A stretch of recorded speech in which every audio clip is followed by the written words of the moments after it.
Okay, we are live on YouTube. Okay, good evening, everybody. I'd like to start the regular council meeting for Village of Wolverine Lake virtually for Wednesday, March 10th. Please stand for the pledge of the flag. I pledge allegiance Allegiance to the flag of the United States of America and to the republic for which it stands, one nation, under under God, God, indivisible, with liberty and justice for all. Okay, roll call, please. Duff, Here, Wolverine Lake, Michigan. Dumont, here, Wolverine Lake, Michigan. Germini, Here, Wolverine Lake, Michigan. McNutt, Here, Wolverine Lake, Michigan. Nedrow, Here, Wolverine Lake. O'Brien. And Bill should be joining us here shortly. I guess we do Wait a have- minute, how about Malik? Oh, yeah. Alex here. Hey, Malik. Hey, how about Malik at the lovely residence in Wolverine Lake, Michigan? Awesome, thanks. I make a motion that we excuse Brian from roll call. Second. Okay, motion by Duff, Moved. second by Mr. Malik. Discussion, roll call vote, please. Dumont, Yes.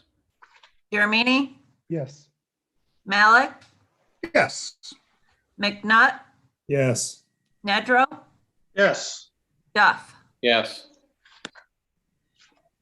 And as far as additions to business, I believe, Dave, we had one addition, didn't we? That's correct.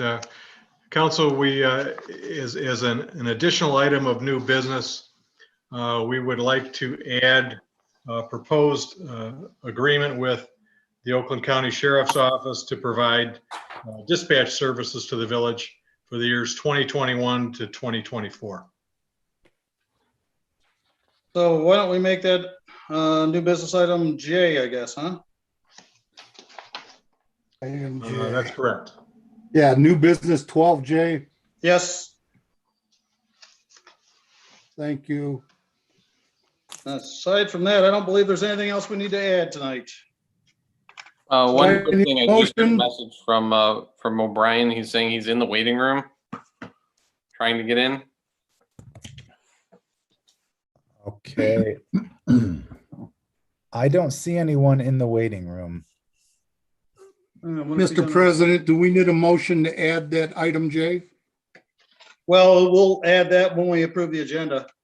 All right, thank you. Still no O'Brien. I wonder which waiting room he's in. Yeah, maybe Maybe. check and see if he's in the proper Says meeting. there's terrible music in it. Okay, he might be in the wrong one.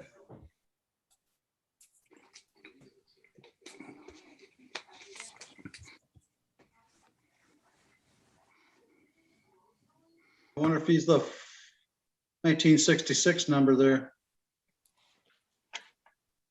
That was a good year. Yeah, that was my birth year, so. That was the year I got He might be married. calling from his house. Who knows?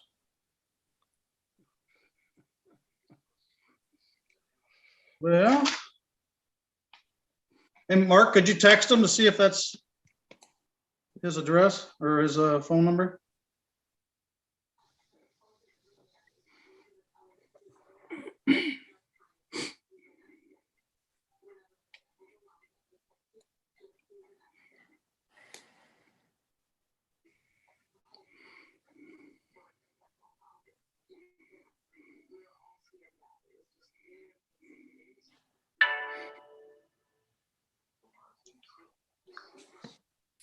Well,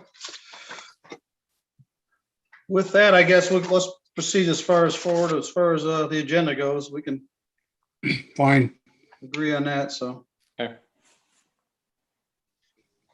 So does anybody have a motion to amend the agenda, as So moved. approve the agenda as amended? How's that? Second.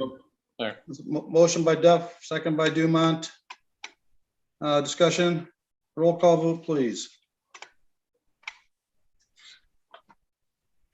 Malik, Yes. Nedrow, Yes. McNutt, Yes. Jeremini, Yes. Dumont, Yes. Duff. Yes. Did O'Brien get on? No. Not yet. We're looking for him. He said that he did call in with the I think that 66 number is his. Is it? I think that's what he said, yeah. Try that. Okay, if that's Mr. O'Brien, 1966, if you press *6, you can unmute. And that way you can participate in the meeting.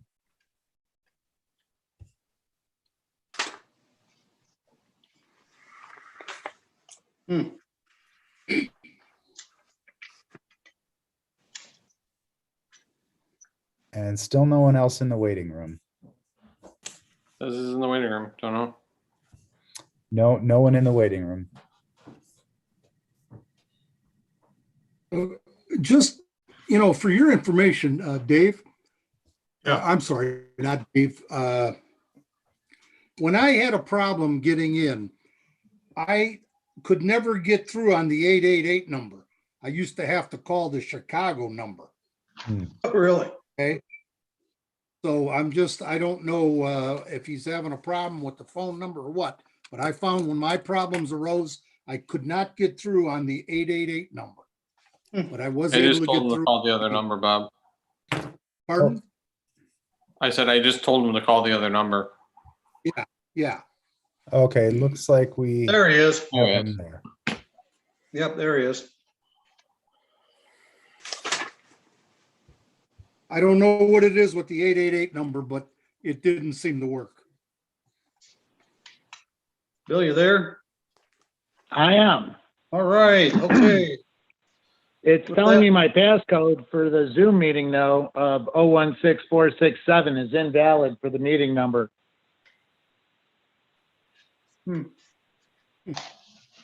Let me just double check that. Had the same problem earlier. That's what mine is. Isn't technology great? Mhm. We've been doing this for Yeah. a year now and it's getting worse. When I first turned on my laptop, it decided to do a 3-step upgrade. I'm like, great. Well, for the video participants, the passcode is 016467. For telephone participants, the meeting ID is 872-2851-2107. What's the meeting ID for video? The passcode is 016467. Yeah, that didn't work. That didn't work. Yeah, so I got frustrated with the web client, downloaded the Zoom cloud meetings. So when I click on join a meeting, it wants to know the meeting ID, which I assume is 872-2851-2107. Yep. Correct. And I put that in.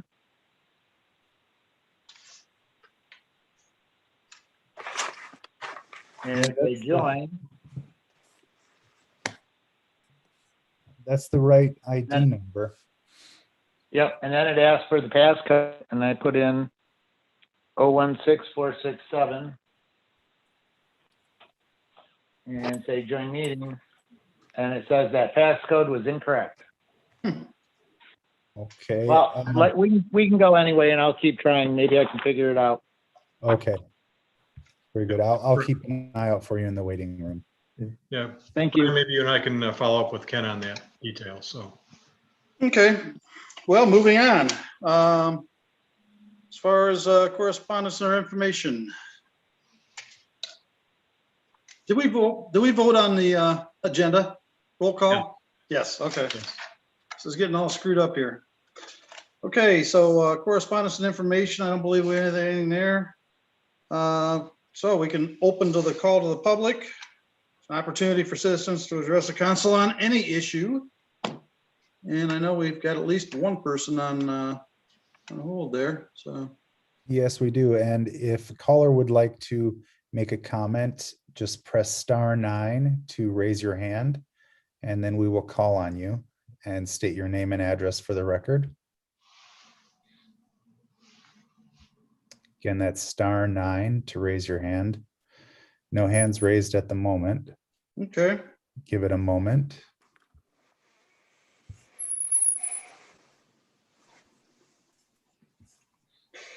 Okay, still no hands raised.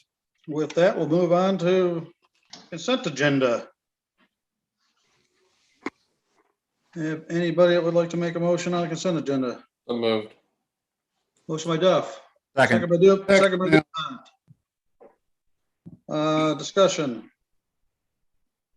Roll call vote, please. Duff, Yes. Dumont, Yes. Jeremini, Yes. McNutt, Yes. Nedrow, Yes. O'Brien, Yes. Malik, Yes. Okay, thank you. Number 9, board appointments. We got a recommendation to appoint Mitchell Tarango as a member of the ZBA with a term expiring 12/31/22. So, Yep. Mr. President, I'd like to make a motion. Also, I'd like to add again, Mitchell, he just joined the Parks and Rec Board. He seems Right. very interested in helping out the community. I knew his dad a little bit when he was around. as did I. Yeah. Seems like pretty decent people. So I see no reason why we shouldn't put him on that board. Sounds good. Second. A motion by Duff, second by Dumont. Any discussion on that? Roll call vote, please.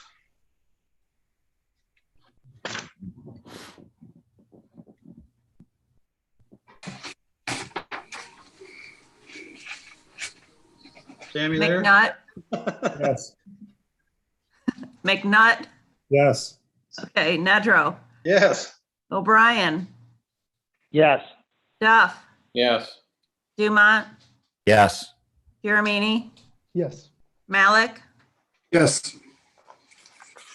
And thank you again to Mitchell Tarango for stepping up on the boards and commissions. So that's great. He's going to be on 2. So, Brian, if I may just interject there too, just to let you know, he was at the last CBA meeting and I let him know that I would provide him with some training information oh, that's great. regarding the ZBA, and we have a meeting next week. So I will make sure I get that to him. Yeah, actually, Leanne, we were talking with Jennifer a couple months ago about trying to get some other, packets together for boards and commissions too. So that was on one of the goals for her goal setting session last month. So, Okay. in any case, I do have some information for him, so I will make sure I get that to him right away. excellent. Thank you much.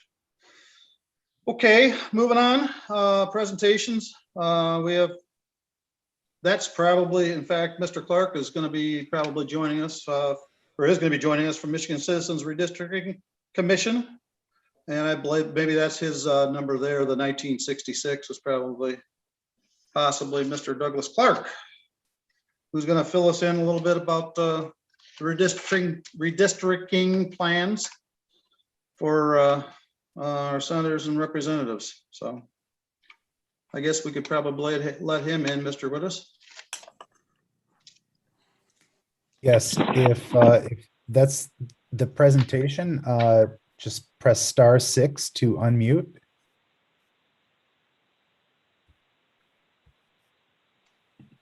And I'm requesting to unmute.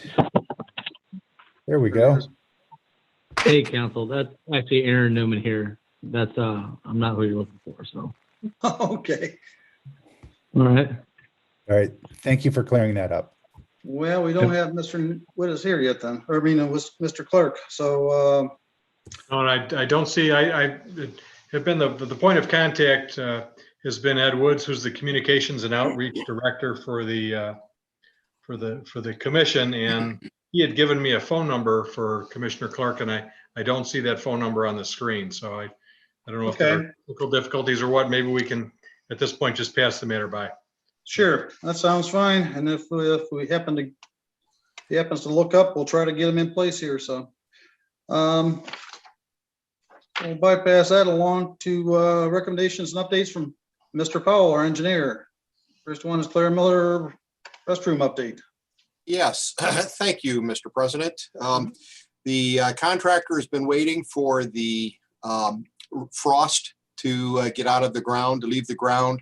The inside of the structure, since the sun's not hitting it, is still frozen about 6 inches thick. And so he, if it doesn't thaw soon, what he's going to do is put a propane heater in there to kind of thaw that frozen ground so that he can smooth off that area, finish his inside plumbing, and then pour that slab.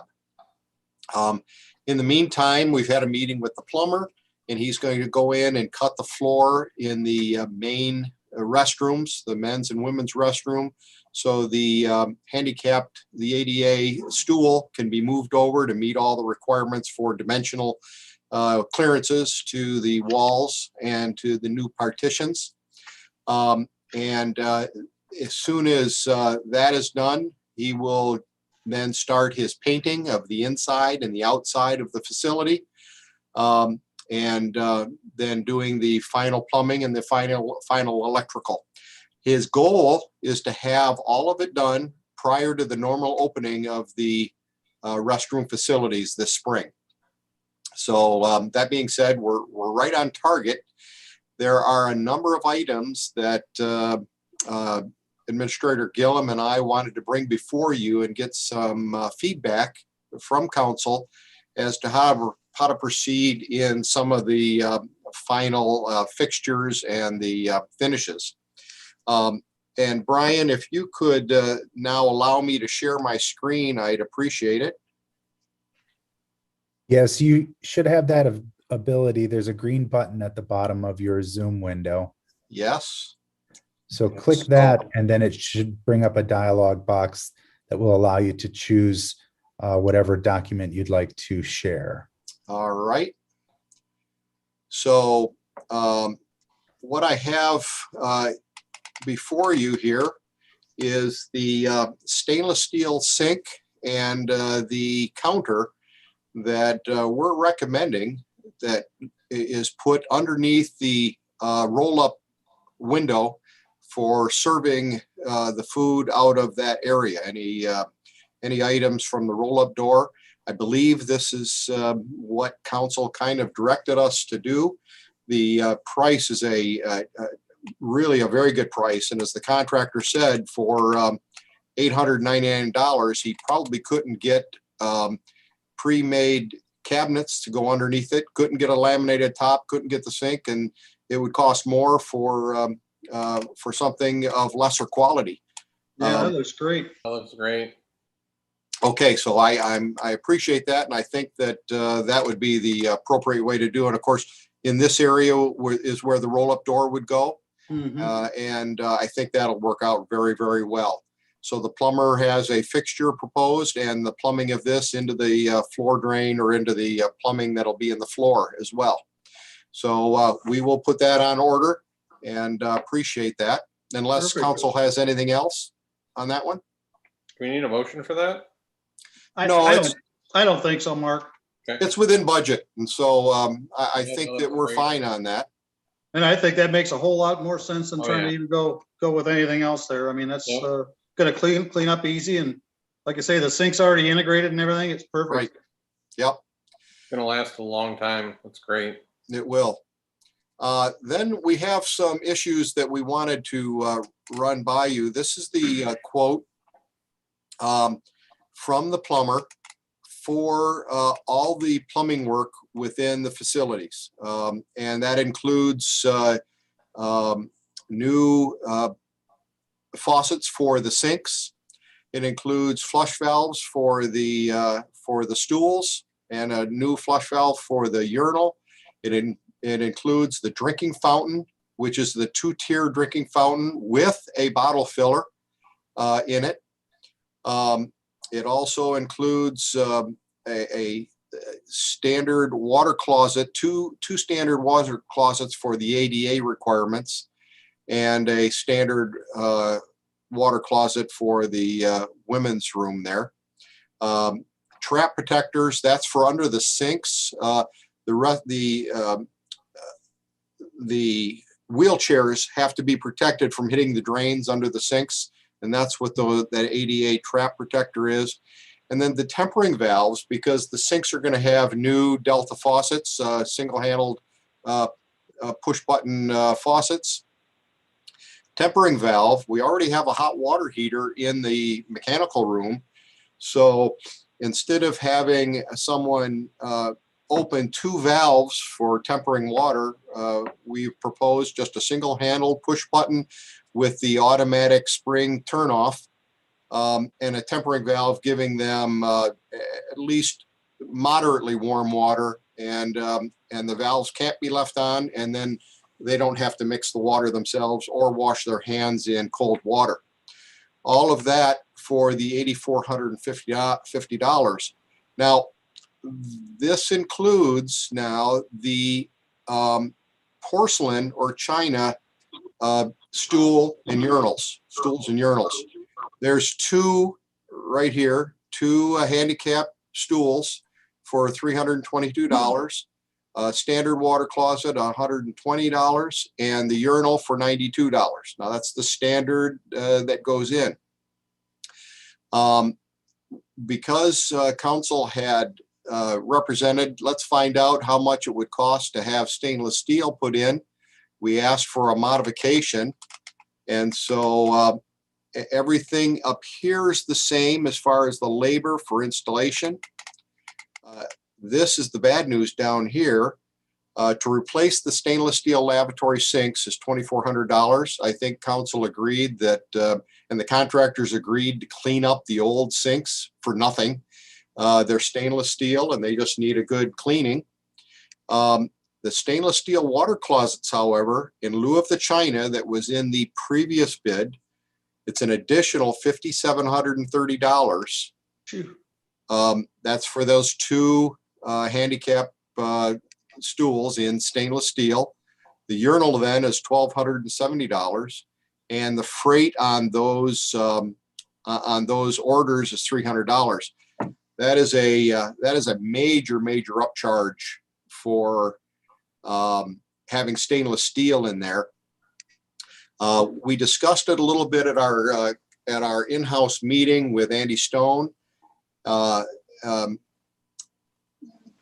Mr. Stone really wanted to keep the porcelain, the china ones. They have a great system for cleaning those.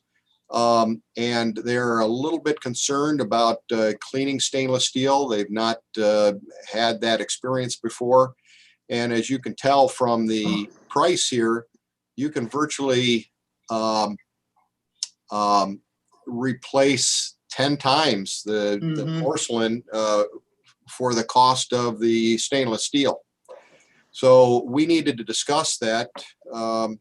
David and I just didn't know how to proceed and whether or not council felt that stainless steel was important enough to pay that upcharge. To follow up on Mike's comment too, in talking with Andy, he indicated that he had talked to John Melville, whose company does the cleaning here at the Village Hall for us, about his experience and his preference, porcelain relative to the stainless.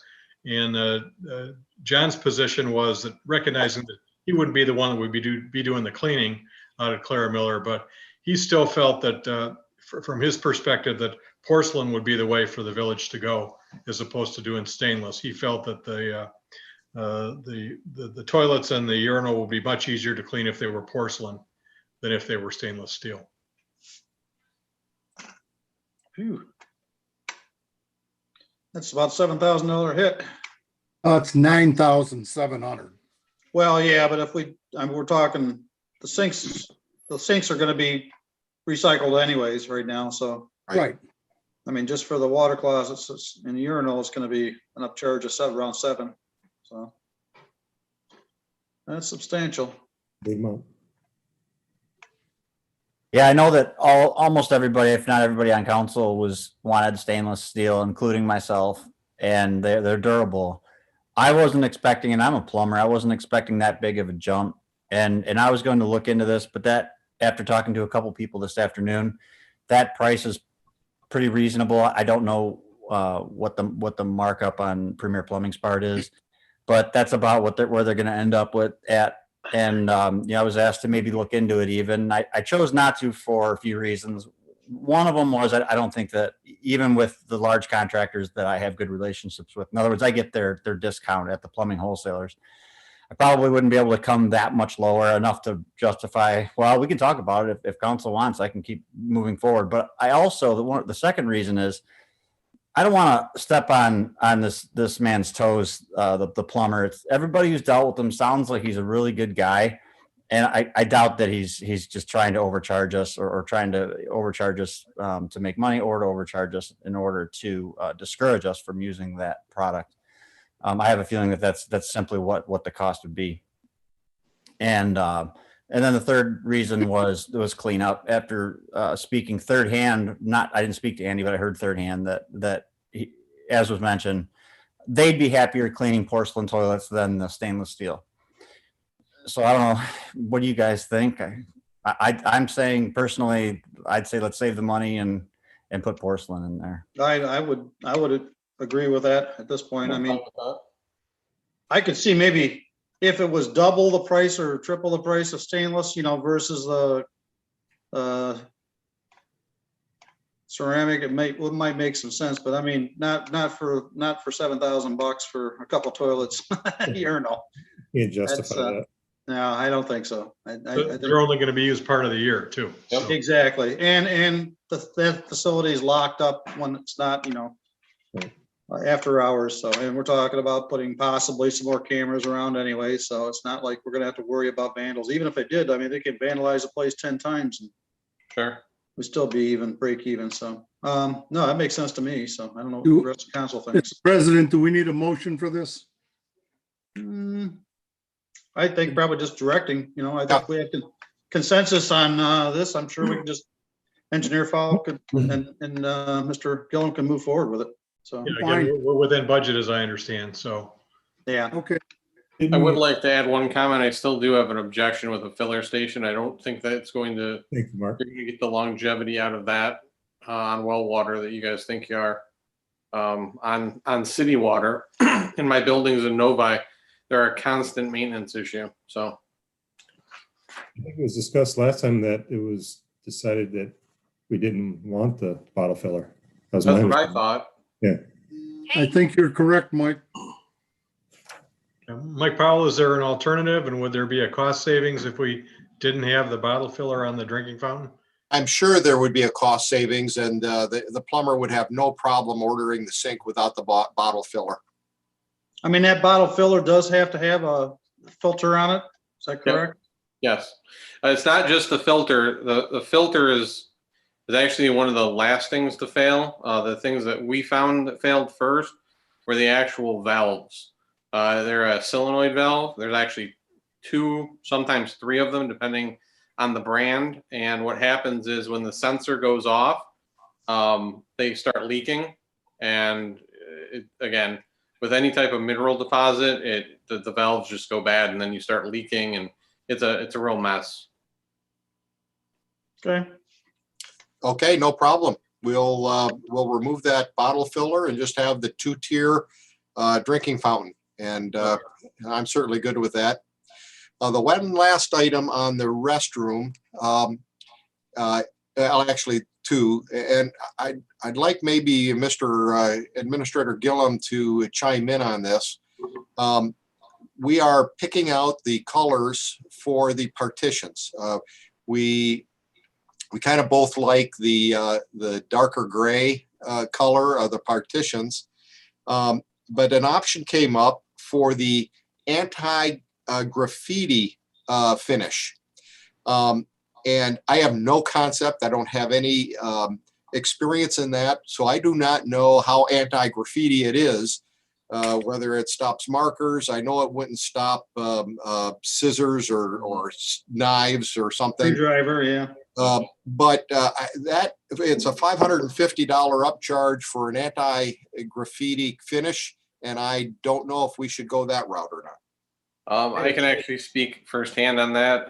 One of my buildings in Texas, We spent a lot of money having outside fixtures, tables and whatnot coated with that stuff. It lasted one season before graffiti and stuff wouldn't come off of it. I would not recommend spending the extra money.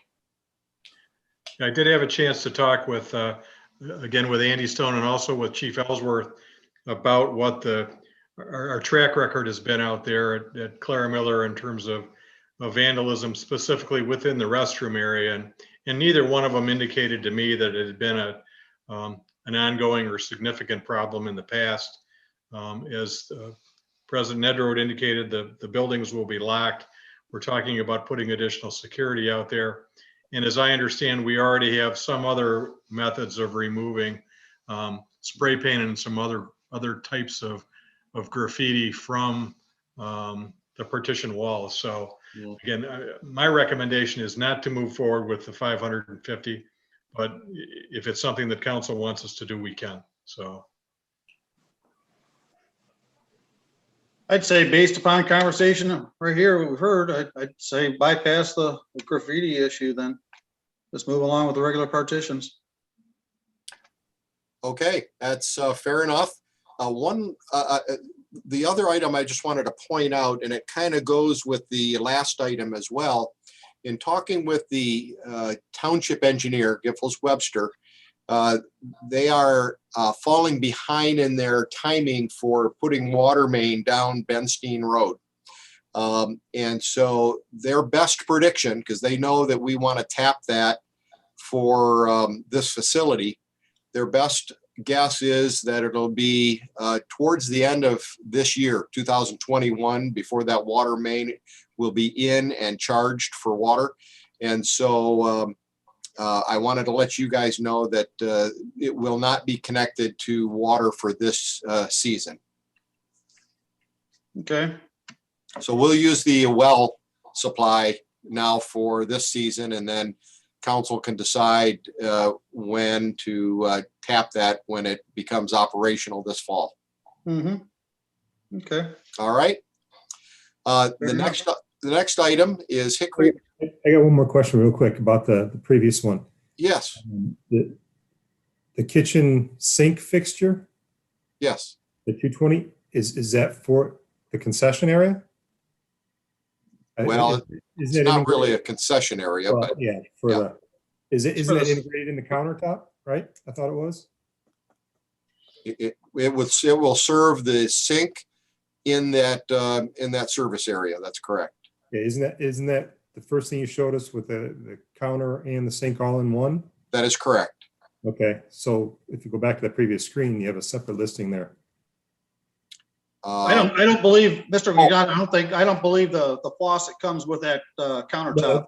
If you go to the revised plumbing one, yep, right there. Yes. It says kitchen sink. Yes. With the Delta faucet, so it's just the faucet itself. Yeah, the stainless steel sink here does not come with the fixture. Okay. Well, no, but it comes with the counter. It does not come with the counter. No. This is an add-on afterwards. So that Okay, we're conflating the words faucet and sink. Yes, I'm sorry. You're right. The faucet does not come with the sink countertop. Correct. But Mr. McNutt said that the sink and faucet were in there for the 220. I see what you're saying, Mike. Yeah, go to the revised plumbing again. Yep, Yeah, so 25 by 22 sink. Yeah, go to the revised plumbing tab. Yeah, right there. There you go. That 222 or that 220, is that for the fixture and the sink? That's what it looks like. Yeah. Oh, you are correct, and I'm sorry. You are absolutely correct. That kitchen sink, that was when we were going to have a different countertop. So it'll just be the faucet now. The faucet, right. And we'll have that modified as well. Okay. Thank Good you catch. for pointing that out. Yep, good catch. The second to the last item is something that Commerce Township approached us on. This is Hickory Glen Park across the street from the village offices. These are baseball and sports fields. And if you've been back in there during game times, specifically on the weekends, they have a major bottleneck in traffic back in here. You can see all the ball fields that they have in here and one point of exit. And this intersection here backs traffic up at this intersection for right and left-hand turns out on Glengarry Road.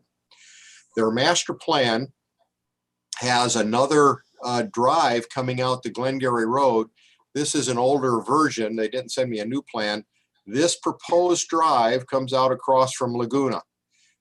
They would very much like that drive to be a little further east than this, and they would like permission to be able to install it right across from the village hall. This is the village hall here, and this is the entrance for the village hall. So this is where they'd like it coming out if they can. Now, the village owns Glengarry Road. They would need permits and all their engineering done and approved by the village. But council really needs to give permission to be able to allow any new driveways to connect to Glengarry Road. From an engineering perspective, there are really three issues that I wanted to point out, and I pointed out to them.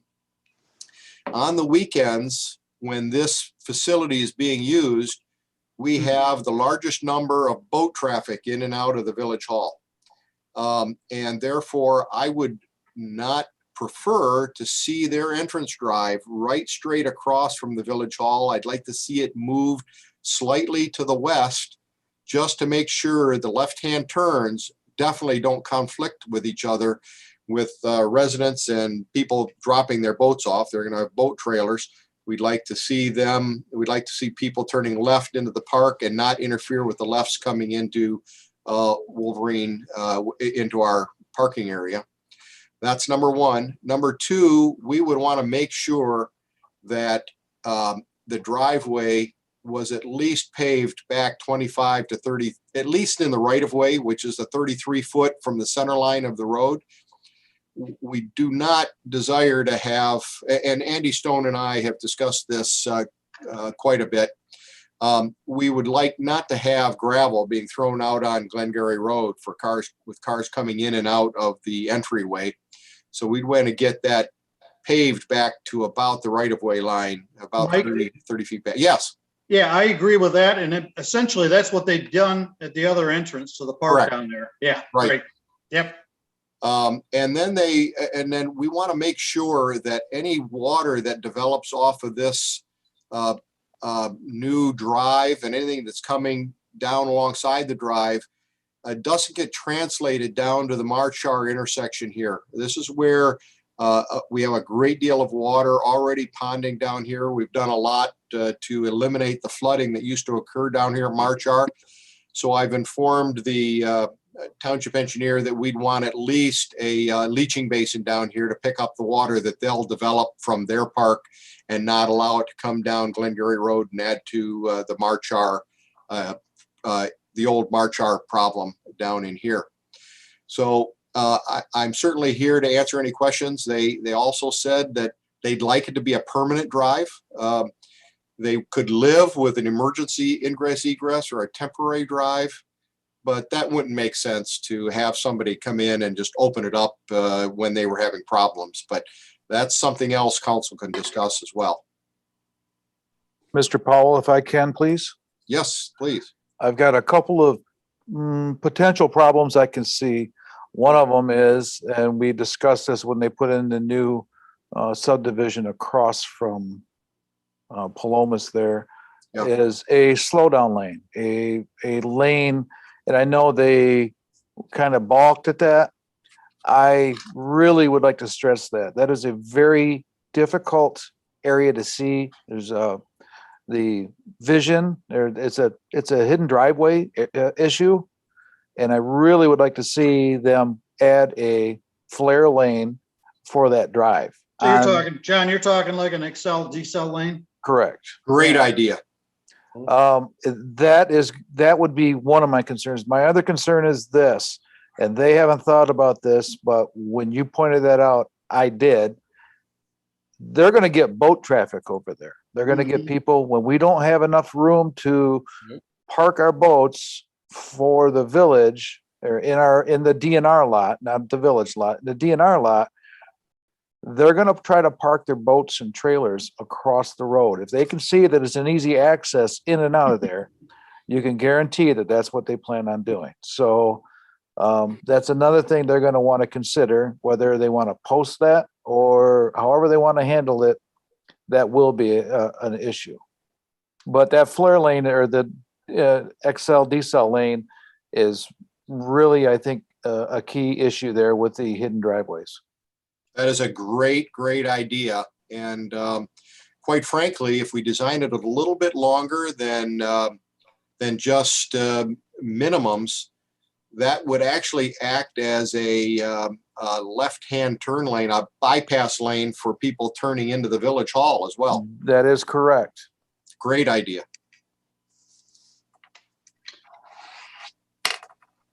So, Mr. Powell, are they proposing to pave the rest of the whole parking lot also, or? I apologize, I didn't get that detailed with them. I don't believe that they would do that. They have not. They certainly improved the entrances to Maple Glen's park to the west. But in here, they've left, they left all the other roads gravel in Maple Glen. So I don't know the answer to that. Yeah, I just was curious. Chief Ellsworth, do you have any concern in terms of them interfering in terms of your officers being able to get in and out of that driveway?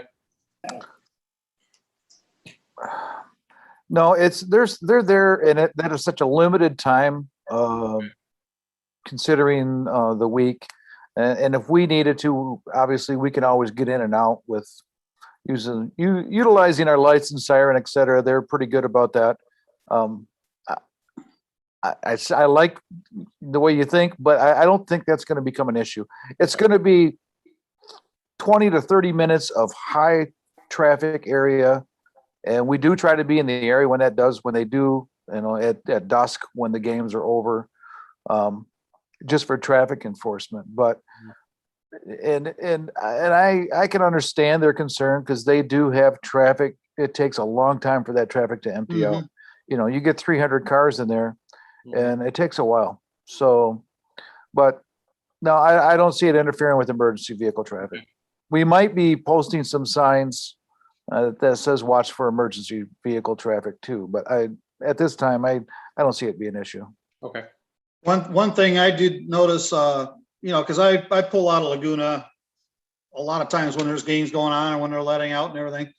So having the entrance just across from Los Arbolos, that's a little west of Los Arbolos, in fact, which is like Mr. Powell's saying, it wouldn't be direct across the street from the village outlet, but having it across from Laguna where they originally proposed it, it makes more sense to me to move it somewhere between the village office and Laguna to offset it a little bit. And that lengthens that out a little bit more, because if you have two entrances that are too close, you're just going to have a bunch of jam up traffic anyways on Glengarry getting out or getting in. So it makes a lot more sense to have it moved down towards the village offices, maybe splitting it or whatever. But that makes a whole lot of sense from my standpoint. So they're proposing to move forward with this. How soon? I don't know. I think this summer, their Park and Rec committee is just making those recommendations to the township board. Okay. Yeah, they've done quite a bit with the park over there. I know they've put a lot into it.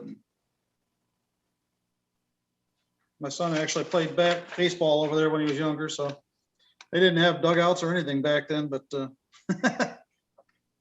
yeah, they've come a long way. Yes, they sure have.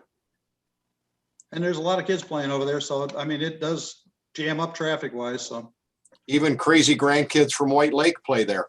Oh yeah, yeah. That's a pretty good sized league. So, well, we need to do anything else further on this then, or? I don't think there's any action that council needs to take. Obviously, the Commerce is going to have to finalize their plans before they come back to us, and whatever they come back with ultimately will be subject to review and approval by council. So, Mike, unless you have different thoughts, I think the direction we've gotten from council should be sufficient for you to be able to get back to Giffords and Webster. I believe so as well, and we will bring their final plans back before council for a final vote. Excellent. Sounds good. All right, there are two other items, but the next item that I wanted to bring up to you, council, is back last fall, as the water was leaving the lake, we had a meeting with the contractor who did the job over there on the Greenaway drain, dug our sediment basin there. They met with us and they quoted the price for removing the dirt out from in the Shanken Road culvert and from the canal to the lake. Oh, okay. And they gave us a very high price. They knew exactly how they were going to do it. $14,200 to remove 1 to 2 feet of depths at each end, and then down all the way through the 60-foot long culvert, and remove the spoils from the site. Once the water was removed from the lake, we had them back out there again because it was dry. Over half the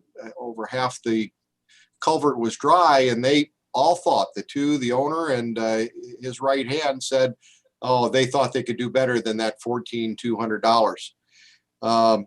We've been after them now for 3 months, and they finally got back to me on Monday and said, boy, no matter how they tried to do it, they couldn't get below that $14,200 to remove the sediment that's in that Shanken Road culvert. In discussing it a little bit with Andy Stone, the sluice gates, the control dam has been closed, and so they're starting to hold water and hold water back in the lake again. He and I both believe that it's probably too late, although the American Marine has said that they'll stand by this number, and they can do it in the next 2 weeks. They can get that material out of there and eliminate that dirt, that sediment.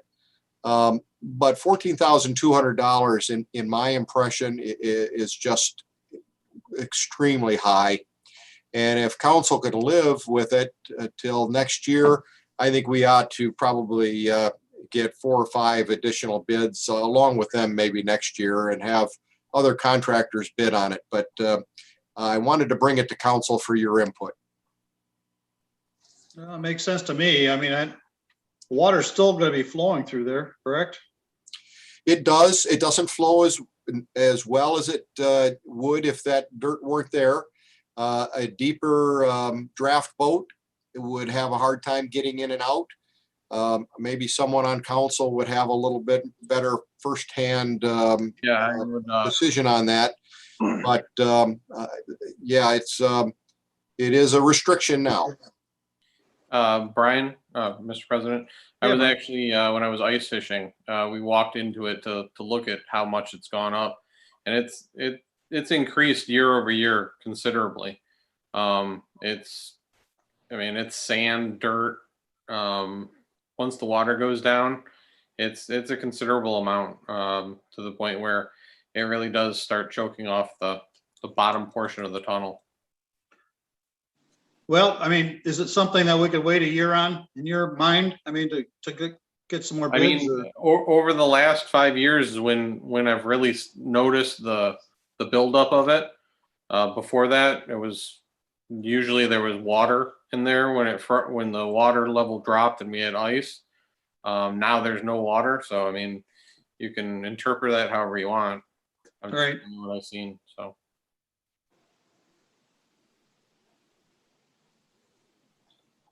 Well, I guess what's the water board's feeling on this thing too? Mr. Malik, has there been any discussion there? No, not really. I mean, there's been discussion, but nothing in detail. Yeah. I mean, this is overall just one symptom of the erosion of the lake shore and the redistribution of silt and garbage that's been done by wakeboard boats, by Theoretically, some of the aeration, I mean, there's several different factors that have come into play, but again, it's a noticeable difference within the last 5 years in terms of the amount of buildup in the tunnel. So. Oh, yeah, I agree with that, but I'm just asking, as far as urgency, do we need to do it this year? I really could not tell you. That's not my field of expertise. It sounds like Mr. Powell's saying that Andy's thinking maybe it might make some sense to wait until next year. Can I chime in here for just a quick second? Yeah. I think that is probably caused from a larger problem we have, and that's the canal issue. I think a lot of that is floating obviously from the canal towards the lake, and it gets caught up in there. I think you might want to try to address that canal situation. Obviously, you're going to have to do it again anyways, but once you address the canal situation, I think a lot of that's going to go away, because that's where a lot of that sediment is coming from and settling in there, because it's getting washed back into that tube from the lake. When the sediment's trying to come out, the water will come out, but the sediment is going to settle there. I think one of the things you might want to consider is holding off until we decide what's going to happen with the canals. But that's my 2 cents. Yeah, I've seen it over the years. Obviously, it's getting progressively worse, and it's going to have to be addressed. But I think you're going to probably want to address it in total, not just the situation, how it ended up that way, or how it ended up that way, not just the situation itself. Well, to add on to that, I know from my wife who's on the water board, they have had several discussions in terms of what they're going to do with the canal, and that's a much more complicated issue, right. School and everything. So I guess the biggest thing is right now there is water flowing. Once water doesn't flow, then what happens? So. Well, Bob Malik here. Plus, wouldn't we, if the village wanted to do something, we'd have to get a DEQ or DNR permit to remove anything on our own also. I mean, we can't address it to move something without their permission. Am I correct? I mean, Mark, you'd probably be a little more familiar with that than I. That's new to the board. Yeah, that's kind of a fine line, and we debated that with the contractor. With the water being low, it was essentially removing dry land, and so they were going to try to do it without a permit. If it's done under the water, then it needs a permit from from Eagle. Yep. Right. Yeah, because basically the bottom lands belong to the DNR. If the bottom land isn't bottom land because it's out of the water, it's the village property, I guess you could call it. It is, right. Okay. Is any of that bottom land exposed at this time? A little bit of it, yeah. Well, but it's coming up pretty quick too. Yeah, it is. Okay, but can our DPW remove anything off the top without, to help that flow? I would not recommend our DPW get involved in a project like this. This is. I don't know how they could get in there. Yeah. Yeah. Well, there's some dangerous aspects to it, and I think if the fact it is kind of a gray area with Eagle as it is, you want a contractor to take this burden on, and maybe that's part of the cost. Right. Well, I think at this point it makes sense to. I mean, we might even be able to help the situation by having a little deeper drawdown next year too, if we waited a year. Good point. Let's go into it and kind of plan for it a little bit, and knowing that if we could get some bids later on in the fall here, or early fall, I guess. Yes. And plan for maybe a little further drawdown and to help that whole situation. Yeah, I don't think there's a question of the need. I think the question here is, we just have one quote. And right. Personally, when we had met the contractor out there, is Mike Powell had indicated at that time, pending a lower price or a rebid from them.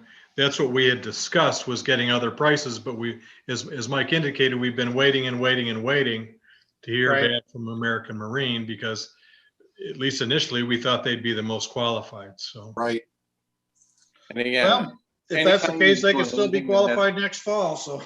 Yes.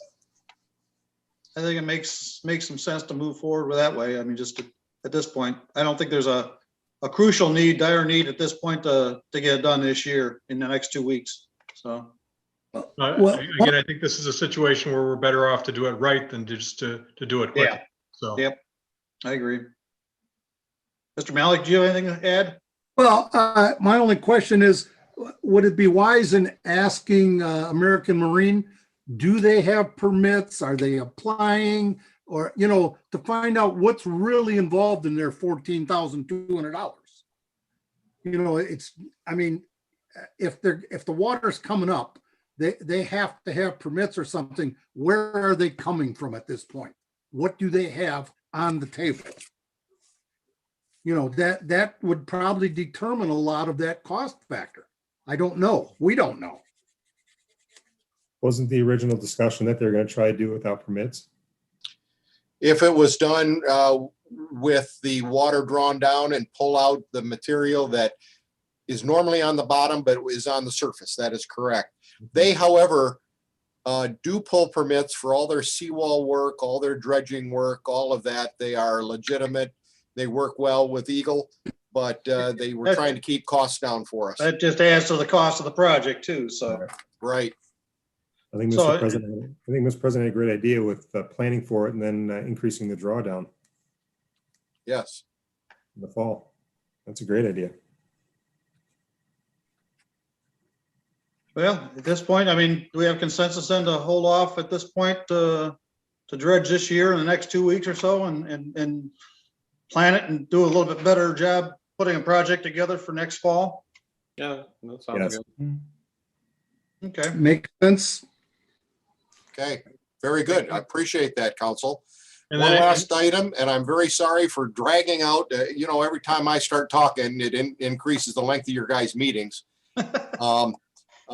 One last item that Mr. Gillum and I wanted to make sure that we shared with you. Commerce Township is extending a 16-inch water main all the way from Glengarry Road. This is the intersection of Glengarry Road down the west side of Benstein, all the way, whoops, I meant to move the handle, not all the way down to McCoy and tying into the water main in McCoy and what's coming down Benstein Road. They're doing that to link their water main supply from the southern part of Commerce Township to the northern part of Commerce Township. In doing that, the township engineer came to me and wanted to at least offer the option of as they come by the village roadways, Apple Orchard, Connecticut, Tellico, Thurston, and Del Monte, did we want them to install a stub that comes out of their water main into our roads, and it would just stop on the west side of Benstein Road, but the stub would be there for the future extension down the roadways. My personal opinion is that it would cost, and Commerce Township has confirmed, it'd cost about $10,000 for each one of these stubs to be put in at this time. And it would only be about $12,000 if we were to tap that main afterwards when somebody down one of these streets might want it. Keep in mind, the village extends utilities with a petition drive of the people, of the residents. And we did have a petition drive to put water main down Lakeview until they found out how much it would cost to extend water main down versus how much it costs to extend sanitary sewer down. Once they found out the cost of this SAD, they dropped it like a hot potato. So my personal opinion is to spend that much money at each one of these crossings for the potential future of who knows when. Yeah. People might want those water mains down those streets. I believe we can tap that water main anytime in the future instead. That makes sense to me. I mean, it might be 5, 10 years, 20 years before we get water. And to have to have a stub sitting down there for 20 years or 10 years, I mean, it doesn't really make sense. It didn't make sense. Yeah. I remind council that we did that down here along Glengarry Road with the sanitary sewer. We have a stub coming out at each one of these roads from the sanitary sewer. And that was, I forget, that's been 10 years. And 10 years at least, yeah. And we've not even extended a sanitary lead down these roads yet, except of course Laguna. I forget Marchar, I think. But anyway, so they're still sitting there. The advantage of that one was that the Commerce Township put those in for the village, and we don't have to pay them back until we tap. So it was kind of a no-brainer for the village at that time, because when we tap, then we owe them the money. But this case, boy, I don't recommend it. Yeah, it makes sense. Yep. I think we have consensus on this one too, then. Yes. All right. So if council doesn't have any more questions of me, I'll stop sharing my screen and you can actually have some headway of closing out your meeting. Okay, I can't think of anything else at the moment. Except for the algae pond, where we at? Still same position, I'm sure. I've been continuing discussions with the adjacent property owner. In my discussions with her, there was a request from her for some additional information. I got that information from Mr. Powell's office this week.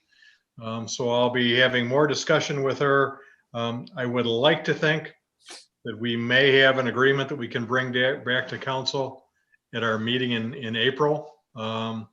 If not April, I would think maybe May at the very latest. But again, my goal would be to have something for you in April. So, great. Mike, just a question is, I mean, the way things are moving right now, I don't think there'll be a problem of still getting the dirt, correct? Oh, I've been told by a number of suppliers or truckers that they'll have as much dirt as we want anytime we want it. Okay. The biggest issue will be the contractor that will be using his dozers, because those might be tied up on some jobs, but he said that he can work us in. Yeah, super. Okay, perfect. I don't think I have anything else. All right. Thank you, council. Thank you, Mike. Mike. Okay, moving on, they have a public hearing tonight for the Michigan Natural Resources Trust Fund grant. So at this point, this is for a grant for Clara Miller Park upgrades as far as some new playground equipment, I believe, and possibly some other things. So, Mr. President, if I could, we have Chris Nordstrom from Carlisle Wortman, who's okay, working with the Parks and Recreation Board and with staff here on potential grant application. Maybe we want to get some background information from Chris before we actually open. Absolutely, that'd be great. Thank you, Chris. Good evening, everybody. I can share the screen too, and just show you what the concept is behind this year's application. Let's do this. Hopefully you can see this now.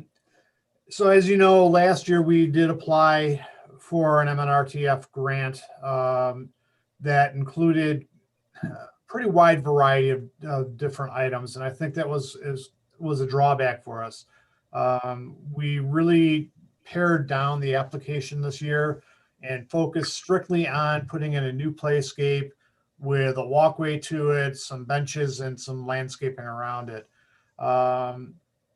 The reason that we went with this option is that's something that's actually been in play since 2018 when we did the Clara Miller Park Master Plan, and in the recreation plan this past year. Easily within the top 3 items every year has been, we want new play equipment, we want trails.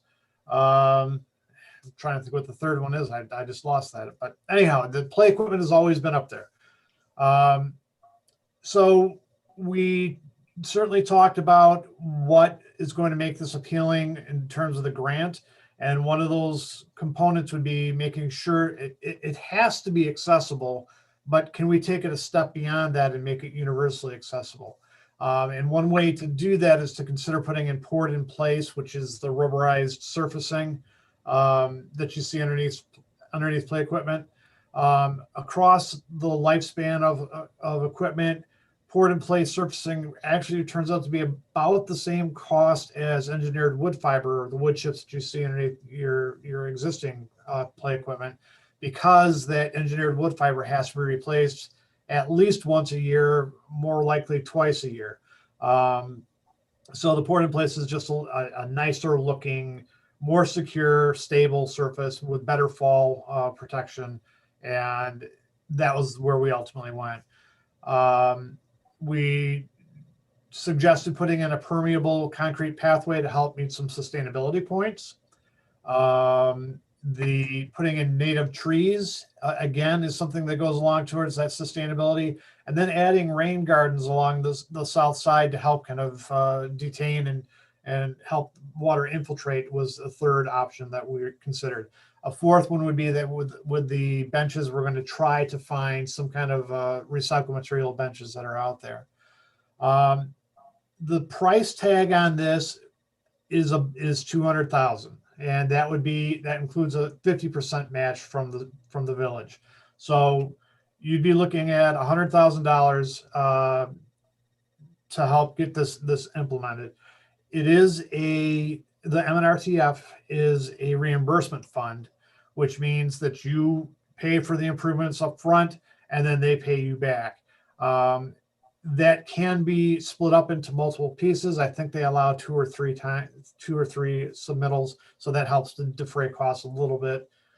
We haven't narrowed down exactly what equipment we want yet. That's something that would come along at once the grant is awarded, and we should know about the grant status by late November, early December of this year. So that gives you quite a bit of time to plan for this, look at different equipment, and think about what direction you want to go. So essentially, we're talking something towards the end of next budget year then. I may be done next spring. Yeah, absolutely. It's you've got 2 years after the grant award. So what will happen is the DNR will recommend the projects they want to fund in December. And then it goes to the Michigan legislature in, I believe, February. So you'll know for sure then whether it's ready to go or not. But you've definitely got, so it'd be 2023 before you have to worry about funding it. Wow. Okay. It's a slow process, but if you figure you're getting this at 50% off, basically, it's I know it's a big sticker. But it is something that clearly the residents have been asking for. The equipment you've got, I guess one other component I should mention is that some of the existing play equipment can be shifted over to a media park. So that becomes a more attractive facility as well. And then this new equipment is going to be more designed for inclusive play and age specific play. So you'd have one structure that's for ages 5 and under and one that's for ages 5 to 12. And then having the benches right there allows the caregivers, grandparents, parents, what have you, to be sitting close by, have an easy view of all the kids that are playing. And it's just going to be a really nice, pleasant experience. Well, it sounds like a great project, and for a 50-50 match, I mean, that's pretty reasonable. So I know we've looked at that in the past.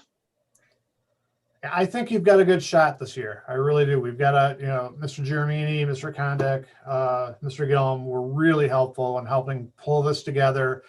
The narrative is really strong. And then by having that 50% match, your chances of getting funded are going to go up quite a bit. Without that 50% match, it's a 50-50 project or shot at getting that funded. Well, excellent. Well, I think at this point, we've got enough information. We can open to for a public hearing, at least on it here, and then we'll have some discussion after that. So with that, accept a motion to open to the public for the Michigan Natural Resources Trust Fund grant. So moved. Oh boy, that was probably a motion by, we'll give Duff the motion, and it was a tie between Dumont and Malik, but Let Dumont have it. we'll go to Dumont, yep. Any discussion? Roll call vote, please. Nedrow, Yes. O'Brien, Yes. Duff, Yes. Dumont, Yes. Jeremini, Yes. Malik, Yes. McNutt, Yes. Okay, we are now open to the public hearing. If anybody'd like to speak. We have no hands raised at the moment. If a caller would like to raise their hand to make a comment, press *9 on your keypad and that will raise your hand.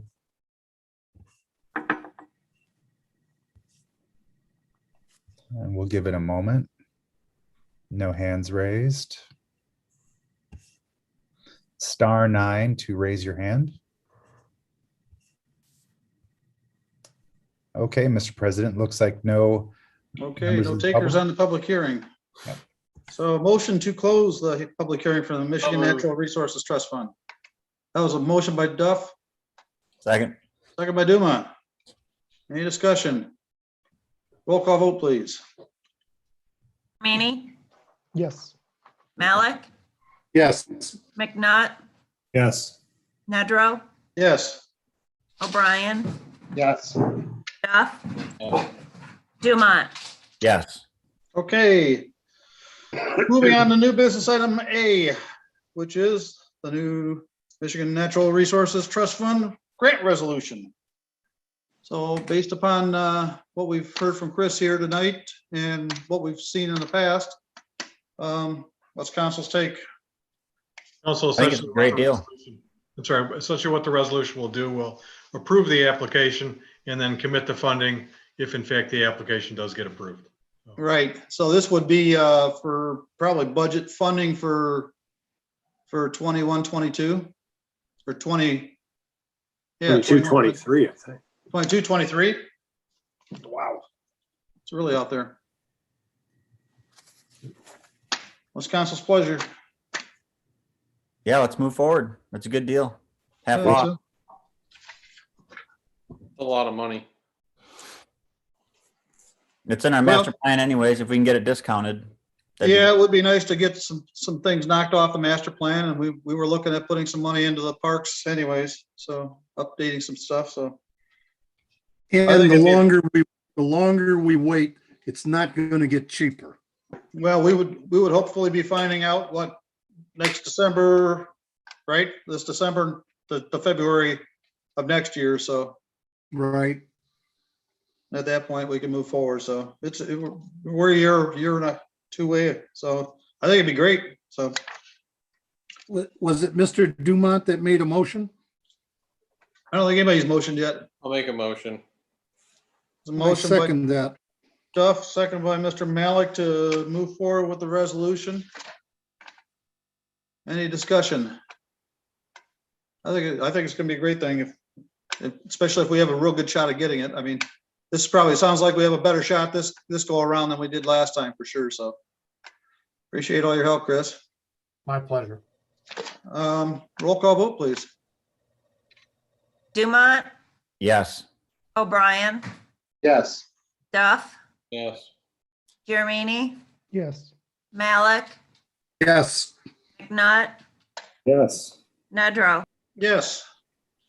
All right, well, hopefully we can, we'll be able to apply for that, and hopefully we'll get that moving forward. Thanks. everyone. Item B is Canadian Goose Program Resolution for participation in the Canada Goose nest destruction, egg destruction, and possible goose roundup. So, Mr. President, I'd like to make a motion. I think that's a very important project. motion by Duff. Second. Second by Matt. That was a second by actual, I think Mr. O'Brien caught that one. It's his. What's that? Let him have it. Okay. You got goosed into it. So last time we applied was 2016. It's on a 5-year rounding rotation, so, and I've been involved in goose roundups, and I believe that's a great thing to help reduce some fecal matter around the lake, and also we don't necessarily have to have a roundup. That's really by demand at that point, but the goose nest destruction and egg destruction program is and if you guys are golfers, way too many geese. So, And we have to do the nest and egg destruction program if we're going to try to apply for the roundup. We have right, to do. yeah. So, Well, it's been a long-standing tradition around the lake here to be involved in this program, and it's a good program, I think, so. Yeah. With that, we'll move forward with the vote. Roll call? Roll call vote, please. Dumont, Yes. O'Brien, Yes. Girmini, Yes. Duff, Yes. McNutt, Yes. Malik, Yes. Nedrow, Yes. Okay, next up is 2021 Zambelli fireworks contract, and I'm hoping we're gonna have fireworks this summer. Sure missed them last year, so. Village is gonna be currently, we budgeted 7,500, and with last year onwards and upwards is looking at kicking in 12,500, so that would be $20,000 project this year, so. Need a motion for that, Mr. President? Yes, sir. I'll make that motion. Motion by Duff, second by Dumont. Any discussion? John, I know it's kind of a headache, but I bet you kind of miss it on that front a little bit too. Yeah, okay, we'll go with that. Okay. Yeah, I think we'll be able to pull it off this year. I think things will be much more tamer going forward, so. Yeah. Okay, so it's a motion to move forward with the contract. Perfect. Roll call, please. O'Brien, Yes. Duff, Yes. Girmini, Yes. Malik, Yes. McNutt, Yes. Nedrow, Yes. Dumont, Yes. And we moved from fireworks to more fireworks, tiki candle purchase. So purchase of candles have been down a little bit, but Pam Kaznecki's got a letter put together for us, and she's suggesting that we move forward with 15 cases, which is 360 candles, I believe, at a total price request of $15.80.40, and suggesting $4.50 a candle tiki price this year. So that was a motion by Duff. Second. Second by Mark Giormini. Is that second by Mark? Okay, Giormini. Any discussion on this?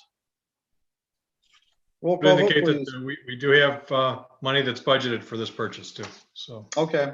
Long. Yeah, usually it's pretty much a wash even. I mean, we had money left over from last year, I believe, too, or 2 years ago, 2020. So anyways, yep, roll call vote, please. Duff, Yes. Girmini, Yes. Malik, Yes. McNutt, Yes. Nedrow, Yes. Dumont, Yes. O'Brien, Yes. Okay, next up, recommendation for Parks and Rec to request council to release budgeted funds for the Easter Bunny event, which is basically a drive-by. Yeah, it's a drive-by with goodie bags and yeah, very similar to what we did at Christmas. That's a good way to go. In this environment, yeah. much Yeah. easier. All the possibilities we went through, you just keeping it simple is far better. Yeah, So well, that moved. sounds great. So moved, and that's budgeted funds, right? Motion by Dumont, second by Second. Giormini. Any discussion? Roll call, please.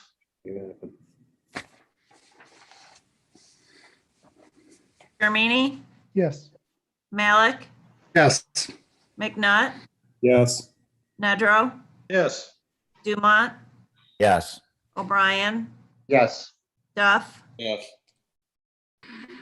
Next is Planning Commission request approval and review of the 2020 annual planning report from Michigan Planning. We have to fill that out, and it's a state requirement for the Michigan Planning Association, so. Make a motion. Motion by Duff, second by, I'll Second. second it. Since I'm on planning. So, I'm sure there's no discussion, so roll call vote, please. Malik, Was that Malik? Malik, Yes. McNutt, Yes. Nedrow, Yes. Dumont, Yes. O'Brien, Yes. Duff, Yeah. Jeremini, Yes. Okay, G, sign graphics proposal for Clara Miller Park signage at Glengarry Road entrance. That would be Clara Miller North East, right? So. This is a proposal for a sign that would basically be identical, obviously, other than the text, to the signs that Sign Graphic has designed and that the DPW has installed over at Oak Island Park and also at Amenia Park. I guess maybe we can ask Mr. Giamini, is that something consistent with what you were looking at from Parks and Rec, Mark? Yeah, very much so. That fits the whole goal and making it clear and has the things we were looking to have on there. And I think that's prudent to have a sign up there. Would it be advantageous to have an electric sign? I brought that up with the Parks and Rec Board, and they didn't feel that it would be necessary in terms of spending the extra money on something like that relative to what the goal of this sign is, which is relatively just to let people know that this is a spot. Understood. However, that is a nice long stretch, straight stretch on either way, where the one going into Clara Miller, you have bushes on one side and trees on the other. Unless you're really up close to it, especially in the summertime, it's very easy to miss. And the one on the corner, to be frank with you, if you're not stopped at the light, you're not really reading it. I think this would be a perfect location for an electric sign. I agree with you, Mark. Bob Malik. Electric signs have a lot more visibility. You can notice them a lot more than you do a standard sign. Chief Ellsworth, do you have any concerns about an electric sign there? No, I really don't have any concerns other than obviously they have to comply with our ordinances or sign ordinances. But yeah, I don't personally have any issue there. Now you're getting in close to residential areas though. So that might be something to consider. Make sure that they're aware of it, and or maybe we, don't run it 24 hours. Maybe it shuts off at 11 o'clock or something. Yeah, that would be an option too. So I just think that the fact that you have two open stretches on either side there, it's just ideal to be able to read a sign and have it being updated versus, again, just an entrance sign. I think. Well, we've got the electric there also. I mean, that wouldn't be a problem to get one in. But you also need to make sure it stays far enough away from the Veterans Memorial that it doesn't detract from that. So yeah, I mean, that's very picturesque, and Mr. Giamini can attest to that. He's caught some beautiful photos there. So I don't want to see that ruined. no, I would say if it would be going anywhere, it'd probably be going just east of the entrance to the park there. But I don't know, that's gonna probably be what were the other signs? Do you remember, Mr. Conduct? They're probably around 14, 15. I do. North of 30. Were they really? Ooh. Yes, sir. Well, Dave, could you perhaps get a quotation for that, just to see and maybe get some type of idea of where the best placement would go if we did move forward with that? Yeah, I can definitely get a price on another electric sign. And Well, the sign's one thing, and then we'd have to run underground electrical to get to it from the hook up there. So that's gonna be a little bit more involved than putting the other signs in, I think, probably. But And the hookup for the Veterans Memorial is through Consumers Energy. It's not an independent Wolverine Lake hookup, so we would have to establish everything new there as well. Yeah, No, it's just a separate meter there, Mark. Yeah, I'm just saying. So we'd have to it's put that in it's and literally just a Get drop in a separate permission meter. from consumers to use that, if we're gonna use their panel as well, just to even hook to it, you would, I mean, it's not, I'd certainly be fine with it, but you would have to confer with them. yeah, maybe, sounds like maybe Mr. Gillum can investigate that situation. Well, technically, the drop itself belongs to DTE. So you call DTE and DTE gives you another meter in the village's name. That's how that works. Yeah, we spoke with DTE first, and then they explained to us that we needed to contact Consumers Well aware Energy of as the well. procedure of getting So- electrical service. Okay, And well, I guess if that's council's pleasure to get a cost together for it, we can look at it and, yeah, I have one question with the sign. Would there also be, so if we have an electronic sign and it's similar to the others and would likely display the same information as the others, would then there be fixed signage that's not electronic, either attached to it or next to it, that would say things like the Veterans Memorial or talk about the exercise area, something like that? Or is everything going to be digital? I would think everything would be digital. And again, you wouldn't, like Chief said, if you turned it off at 11, the park is closed at night anyways, so shouldn't be an issue. And I believe the Veterans Memorial was going to purchase their own sign at some point. That's what we're thinking if we end up doing so, but that's nothing certain. well, council's pleasure, like I said. Well, let's see how much it costs. Get some costs together and see where it goes, I guess. Okay, Yep, we'll look into it. Thank you. sounds good. Next item is village treasurer search. And I know Dave's got a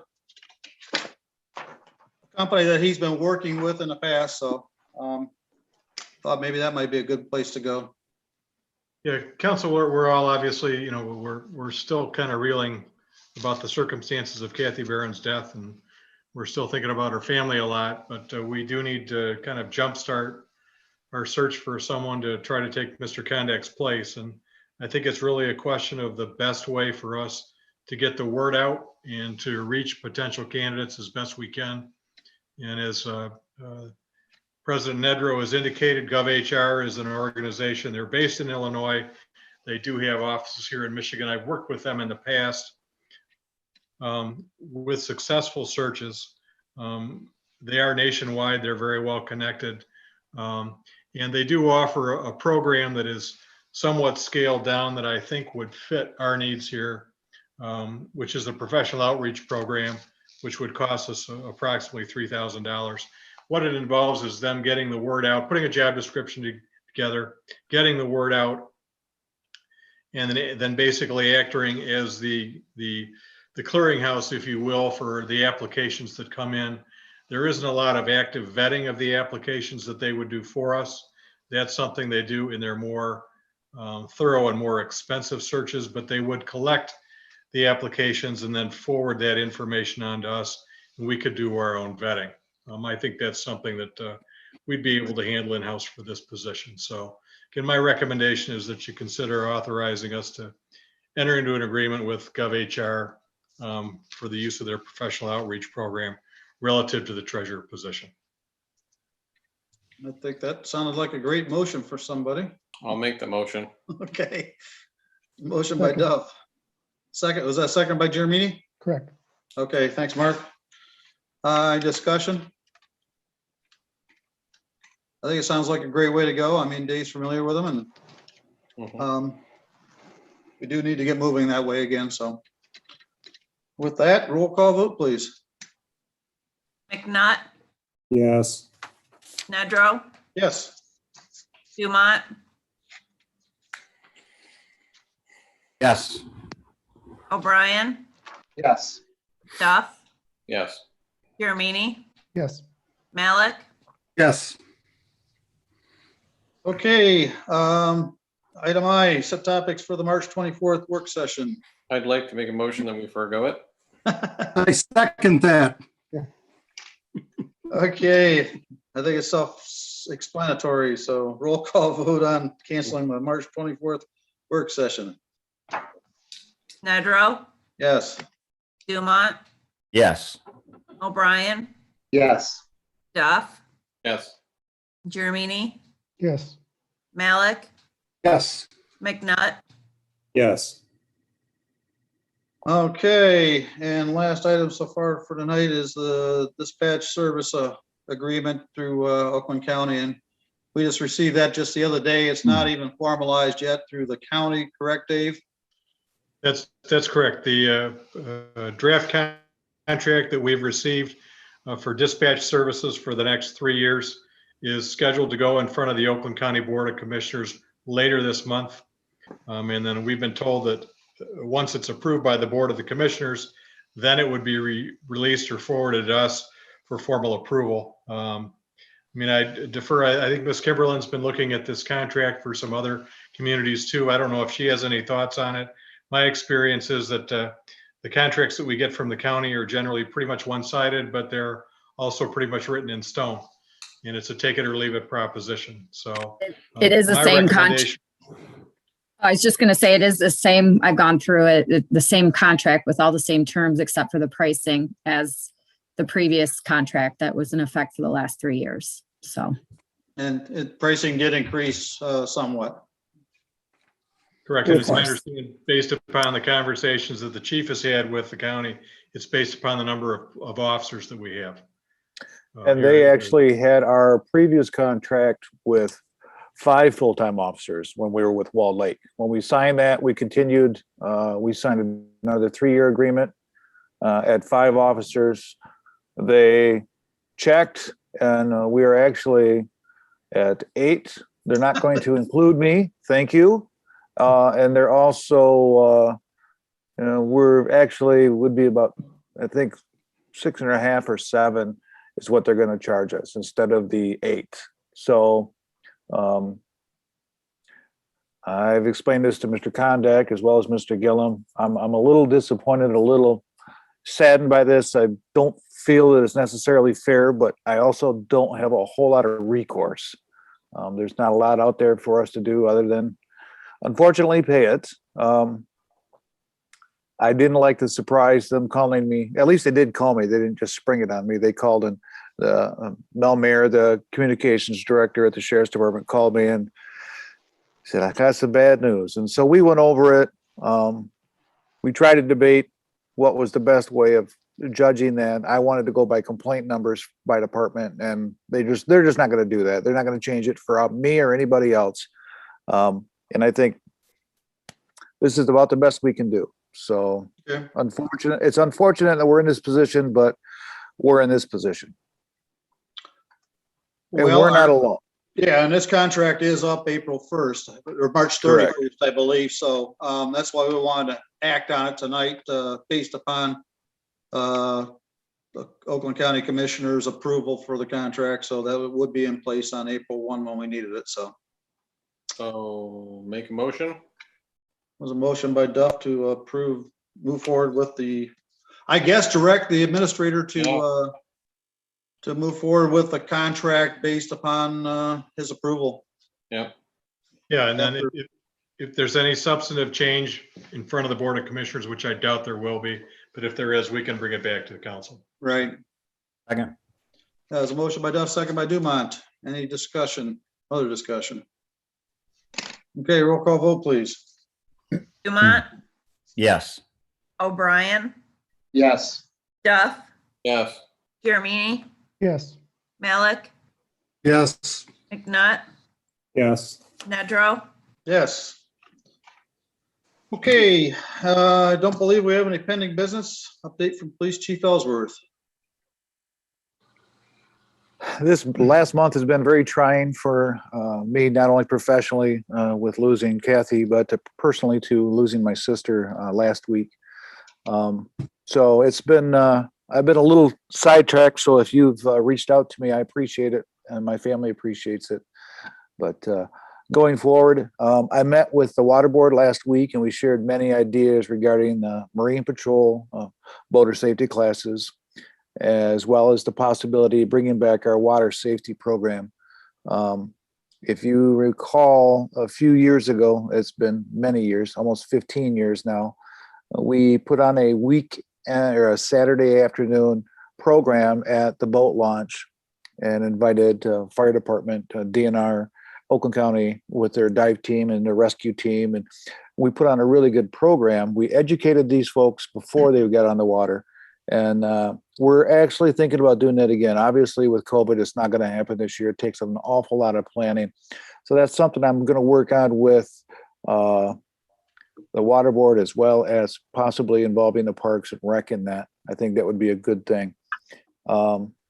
Second, all of our officers that are eligible have been vaccinated, 9 out of the 10, with the 10th one having some allergic reactions. And so we're being a little more cautious with that person. So we're holding off on them.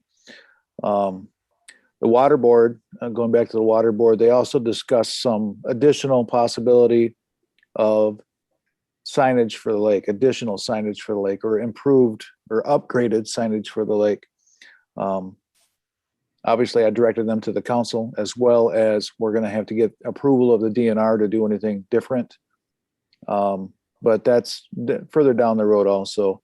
I reminded them, as I'll remind you, the Wolverine Lake is not our lake. It belongs to the state of Michigan, and the DNR sets the rules and guidelines. So that being said, we need to tread very carefully what we do and what type of liability we absorb by making any type of changes. So that's it for me. Thank you for all your support. You're welcome, John. Thank you. Treasurer Condex update. Well, believe it or not, budget season has started. I've reached out to all of our boards and commissions, our department heads, to start to amass data. Everybody has expense reports through February, and with just our usual custom, and things will proceed toward a likely hearing by you guys, a work session at the end of May, and then adoption of the fiscal year 22 budget at your regular meeting in June. So no twists or curveballs yet. We have some pretty good ideas as to what our numbers are going to look like on the revenue side. We've heard from the Department of Equalization what our taxable value is going to be for the upcoming year. So things are moving apace. Great, thank you, Mike. Administrator Gillum. A couple miscellaneous items. First of all, you recall that council had approved the purchase of a transponder for the lake. Late last year, we took delivery on the transponder last week. I can see it, the various parts are sitting on the floor here in my office right now. We'll be working with the DPW staff, and then also I believe it's Ryan Martini from the water board to become familiar with that, and then make arrangements to get that installed into the lake as soon as we possibly can, now that the ice is starting to break up a little bit. So we've had some inquiries here at the Village Hall about whether or not we're going to start having in-person or face-to-face meetings again, as opposed to these Zoom meetings, as much as we all love Zoom meetings. At this point in time, at least through the end of this month, we are still planning to continue to conduct remote meetings. And going forward, if I had to make a decision right now, I would say generally we are going to continue to conduct meetings remotely. Ms. Kimberlin and I have traded some thoughts on this, where it's a little bit of a trick bag actually, because the orders that have been issued by the Michigan Department of Health and Human Services now allow as many as 25 people to be in a public meeting in an enclosed area. So as long as we knew that we would only have 25 or less, and keep in mind that that includes any board members, anyone who's doing any videography or anything like that, it's the total number of people that are there, not just the number of the members of the public that are there. But if we knew that we would only have that many faces in the room, we could start meeting in person again here at the Village Hall. But again, the problem is if you get that 26th person, if you get that extra person, we're also subject to the Open Meetings Act, because we're a public body. And anytime you have a meeting that's subject to the Open Meetings Act, subject to very narrow, limited exceptions for closed sessions, the meeting has to be open to anyone who wants to come to the meeting. So if the 26th person showed up, we would be obligated to let that 26th person into the meeting in order to comply with the Open Meetings Act. But by doing that, technically we would be in violation of the orders from the Department of Health and Human Services. So the information that I've been getting is that there have been some requests made to the legislature to consider further amending the Open Meetings Act to allow the remote meetings to continue, but there's been some pushback from the legislature, and it doesn't sound like that's going to happen. So we're still kind of playing it by ear, but at least for the rest of this month, we will continue to meet remotely, and we'll try to keep everybody updated as to when we think that we can, from a legal standpoint and also from a public health standpoint, start meeting again face-to-face here at the Village Hall. Along the same lines, through the end of the month, I do intend to keep the Village Hall open to the public by appointment only. I think there's a very good chance that as of April 1st, though, we will be opening the doors back up to the public.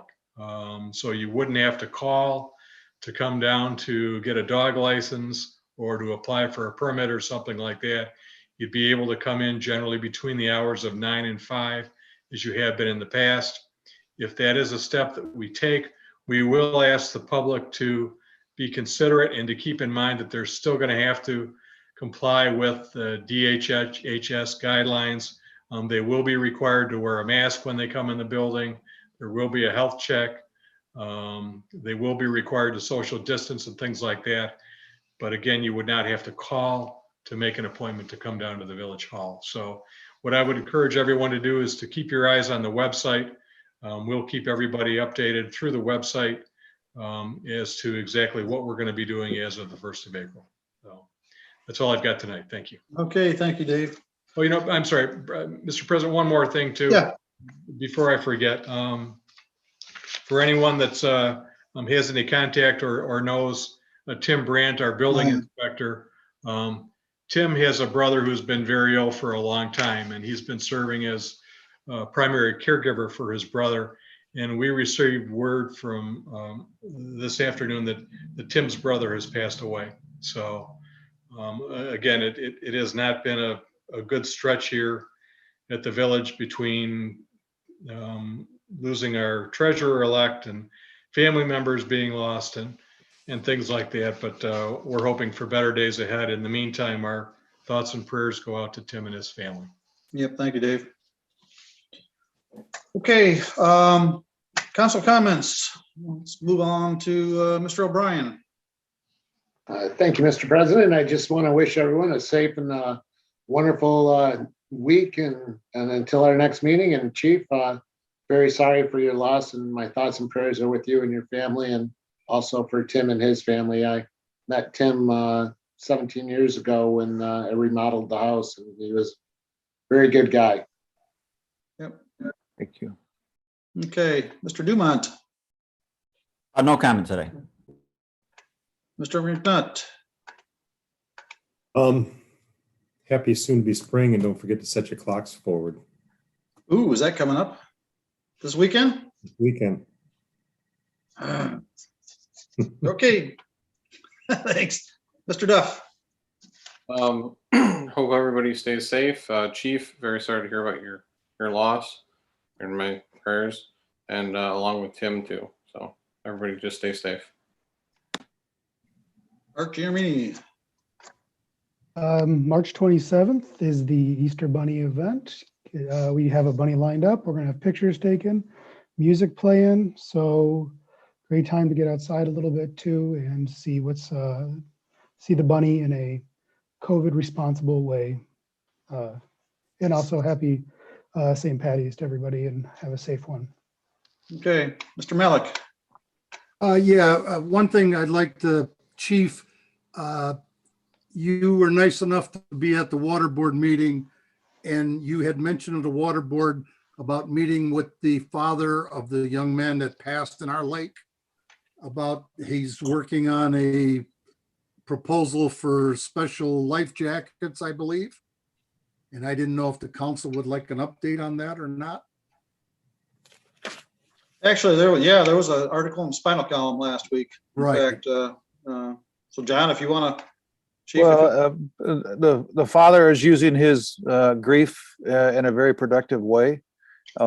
He's trying to get, he started a nonprofit organization to make sure that those on the ice in the wintertime are wearing some sort of flotation devices. They're actually very non-intrusive, and you wouldn't even know they were on unless you went in the water. They self-inflate. So if you get startled or whatever, they have a little CO2 cartridge and it's sensitive. And as soon as it hits the water, it's supposed to inflate and bring you to the top. That will help possibly save somebody's life. And so he's using his grief to do that. And I applaud him. He's already appeared at the Commerce Township board, and has worked with the fire department. And I expect him to appear at our council meeting as soon as we're able to get back together. So his name is, I believe, Tony, and he's doing a lot of good stuff. So I'll try to forward on that information to the council.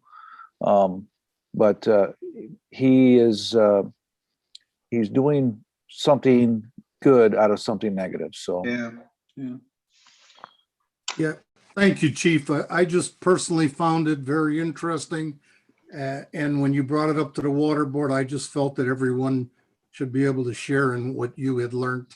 And I thank you for that. Other than that, I have no comments. Everybody stay safe and stay healthy. Okay, thanks, Bob.